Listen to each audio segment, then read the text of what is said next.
कसं काम केलं, हे मंदिर कसं बांधलं मानव होतं? जीवन के प्रारंभ से ही विश्व भर में कई स्मारकों का निर्माण हुआ है, जो लिखित इतिहास के पन्नों की तरह ही सामाजिक विकास का प्रतीक रहे हैं।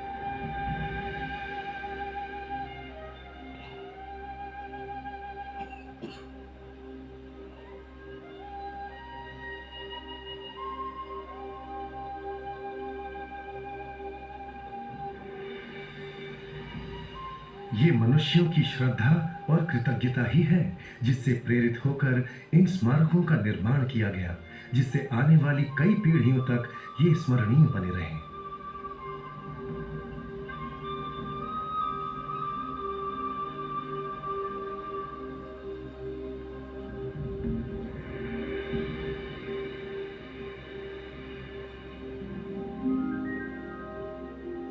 2600 वर्ष पूर्व भारत में एक अद्भुत घटना घटी। राजकुमार सिद्धार्थ गौतम को बोधि प्राप्त हुई और वे सम्यक संबुद्ध बने। उन्होंने उत्तर भारत के गांव और नगरों का भ्रमण कर लोगों को सारे दुखों से मुक्ति पाने का मार्ग सिखाते हुए धर्म चक्र को प्रवर्तित किया।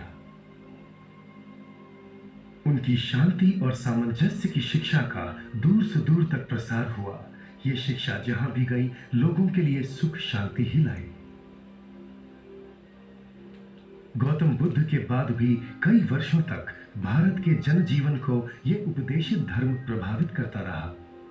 श्रद्धा से प्रभुत होकर लोगों ने अनेक विहार और स्मारकों का निर्माण किया।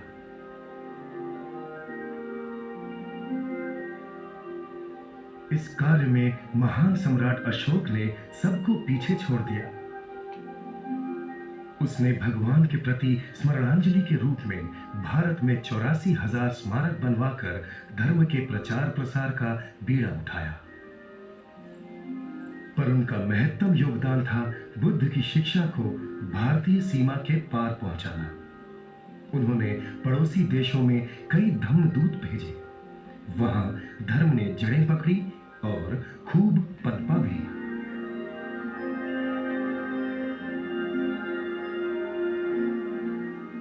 जहां जहां लोगों को इस धर्म से लाभ हुआ, उन्होंने श्रद्धा और कृतज्ञता व्यक्त करते हुए भारत के स्मारकों जैसे स्मारक वहां भी बनाए।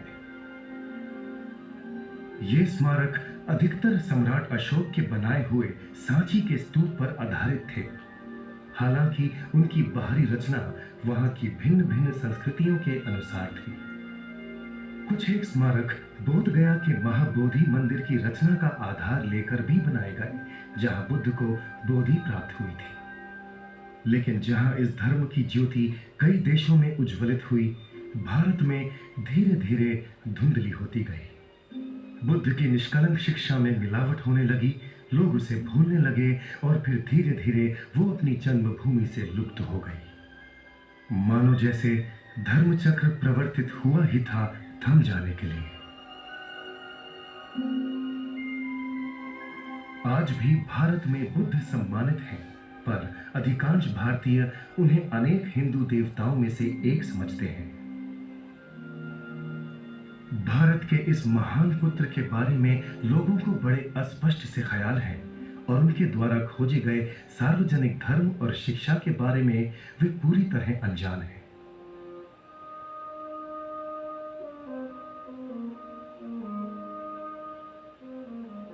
कुछ पड़ोसी देश जैसे म्यांमार, श्रीलंका, थाईलैंड, कंबोडिया और लाओस ने बुद्ध की वाणी को पाली त्रिपिटक के रूप में संभाल कर रखा, जिसकी वजह से प्राचीन काल से लेकर अर्वाचीन युग तक विश्व को बुद्ध की वाणी ज्ञात रही। किंतु म्यांमार ने केवल वाणी को ही नहीं, उसके प्रायोगिक हिस्से को भी संभाल कर रखा। आचार्यों की श्रृंखला ने विपश्यना ध्यान साधना को उसके शुद्ध स्वरूप में जीवित रखा। इसके उज्जवल उदाहरण थे परम पूज्य वेबू सायडो और उनके पहले परम पूज्य लेडी सायडो, जिन्होंने सभी गृहस्थों के लिए धर्म और विपश्यना अभ्यास के द्वार खोले। उन्होंने अपने होनहार गृहस्थ शिष्य सयाथेट जी को आचार्य नियुक्त किया। सयाथेट जी के अग्रणी शिष्य थे सयाजी उबाखेन, जिन्होंने म्यांमार की सरहदों से पार पूरे विश्व में धर्म के प्रसार का मार्ग प्रशस्त किया।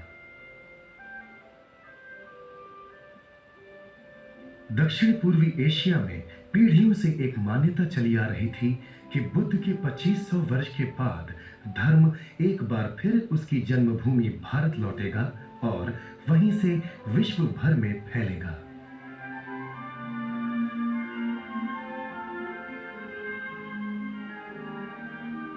विपश्यना के महान आचार्य सयाजी उबाखेन दिल से इस भविष्यवाणी को सच होते देखना चाहते थे।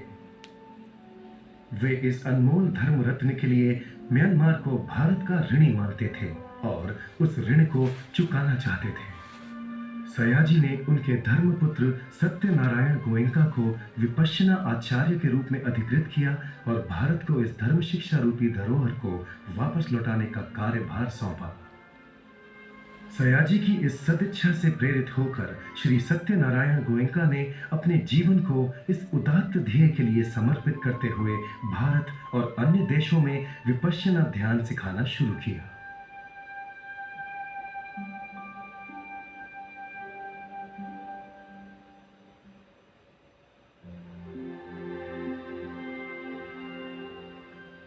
आज इस धर्म ध्येय को एक नया आयाम प्राप्त हुआ है।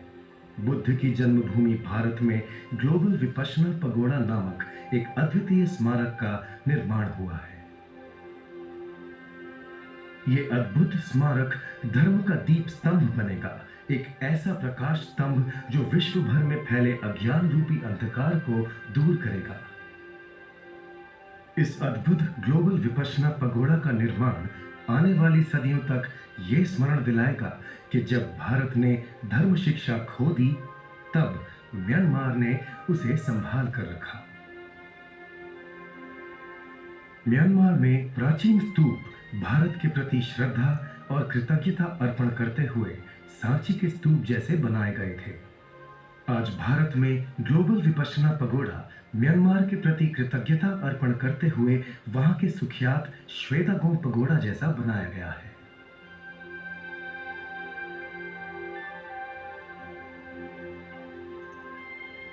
ग्लोबल विपश्यना पगोड़ा कृतज्ञता की अभिव्यक्ति है, बुद्ध के प्रति और उस अद्भुत धर्म के प्रति जिससे उन्होंने मानव समाज को अवगत कराया, उस आचार्य परंपरा के प्रति जिन्होंने इस धर्म को विशुद्ध रूप में सुरक्षित रखा। ये कृतज्ञता पूर्ण अर्पण है सयाजी उबाखेन के प्रति, जिनके दृढ़ संकल्प की वजह से ये धर्म फिर भारत आया और यहां से विश्व भर में फैला।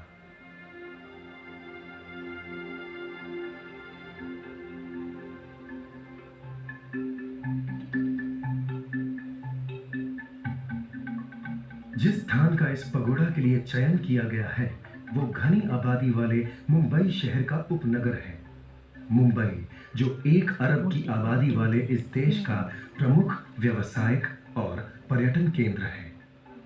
हजारों लाखों भारतीय और विदेशी पर्यटक इस पगोड़ा का दर्शन करने आएंगे। इस भव्य स्मारक के चारों ओर एक ऐसा पठार है जिस पे 10,000 पर्यटक चल सकें। इसकी उत्तर और दक्षिण दिशा में 2 और छोटे पगोड़ा बनाए गए हैं।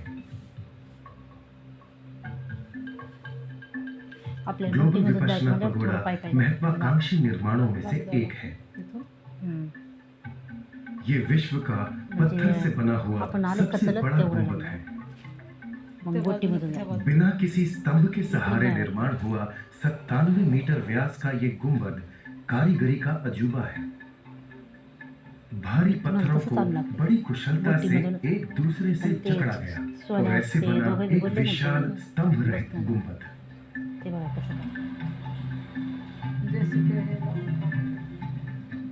इस भव्य स्मारक के निर्माण में हजारों पत्थरों का उपयोग हुआ, जिन्हें हजारों ट्रकों में मीलों दूर खादान से लाया गया।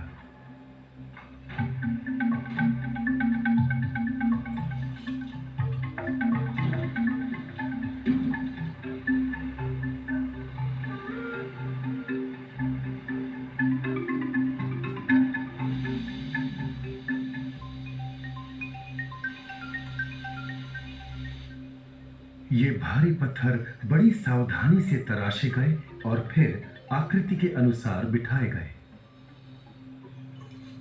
मोजमाप घेऊन केलेले इस भव्य निर्माण में सैकड़ों कुशल कारीगरों की मेहनत लगी है।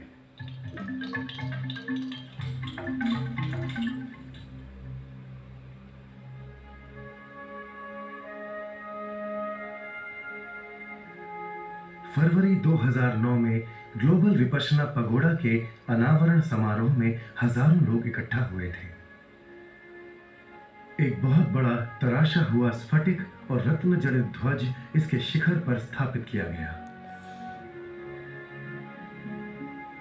इसके भीतर के गुंबदीय कक्ष में गोयनका जी ने हमेशा की तरह सरल पर हृदय स्पर्शी शब्दों में धर्म समझाया।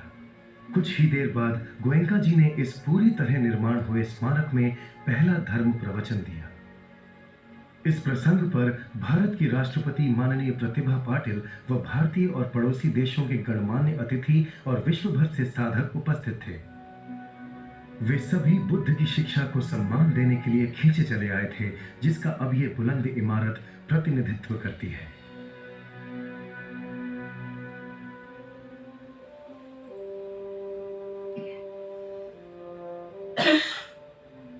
ये अद्भुत पगोड़ा भव्य भूतकाल के प्रति स्मरणांजलि से कहीं बढ़कर है। इसका शानदार और कलात्मक बाहरी हिस्सा अवश्य ही ध्यान खींचता है, तो भीतरी हिस्सा पूरी तरह से उपयोगात्मक है। पगोड़ा के भीतर एक बहुत बड़ा ध्यान कक्ष है, जहां एक साथ हजारों साधक बुद्ध द्वारा सिखाए गए विपश्यना ध्यान का अभ्यास कर सकते हैं। पगोड़ा को ध्यान केंद्र का उपयोगात्मक हिस्सा बनाना ये सयाजी उबाखीन की सबसे बड़ी खोज थी। यांगोंग में सयाजी उबाखीन के साधना केंद्र के मध्य में एक पगोड़ा है, जिससे लगकर श्रेणीबद्ध शून्यागार है। ये उनकी विचारधारा को दर्शाता है कि विपश्यना ध्यान द्वारा धर्म का अभ्यास और प्रत्यक्ष अनुभव ही बुद्ध के प्रति सम्मान जताने का श्रेष्ठ पर्याय है। भारत और विश्व भर में स्थित सभी विपश्यना केंद्रों में इसी तरह के पगोड़ा का प्रयोग होता है, जहां सयाजी उबाखीन की परंपरा अनुसार श्री गोयनका जी ये तकनीक सिखाते हैं।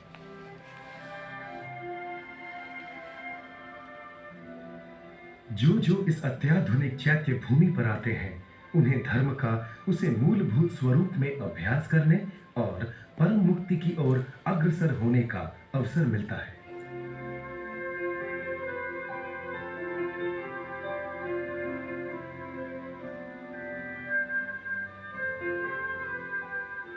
एक सुंदर पुस्तकालय, बहुविध प्रस्तुतिकरण और प्रदर्शनी के द्वारा ग्लोबल विपश्यना पगोड़ा एक प्रशिक्षण केंद्र के रूप में भी सेवा देगा। आता आपल्याला इथं जायचं। इस प्रदर्शनी में गौतम बुद्ध की जीवनी और शिक्षा पर आधारित कई प्रेरक चित्र हैं। गौतम बुद्ध के असली धातु अवशेष भारतीय महाबोधि सोसाइटी ने ग्लोबल विपश्यना पगोड़ा को दान दिए हैं। ये प्रामाणिक धातु अवशेष इस पगोड़ा में प्रतिस्थापित किए गए हैं, जो पीढ़ियों तक सुरक्षित रहेंगे। बाप रे। विश्व भर के बुद्धानुगामी स्वाभाविक ही बुद्ध की जन्मभूमि और धर्म के मूल स्रोत भारत के प्रति कृतज्ञता और सम्मान की भावना रखते हैं। ग्लोबल विपश्यना पगोड़ा का निर्माण स्वैच्छिक दान से हुआ है। ये हर एक के लिए पुण्य अर्जित करने का, पुण्य कार्य में सहायक होने का दुर्लभ अवसर प्रदान करता है। एक ऐसा स्मारक जो निश्चित ही बुद्ध शासन का प्रतीक बनेगा। एक ओर जहां पूरा विश्व घृणा, भय और चिंता से ग्रस्त है, वहीं गौतम बुद्ध की धरोहर का ये प्रतिनिधि समस्त मानव जाति में शांति, सद्भाव और सहनशीलता का प्रवर्तन करेगा।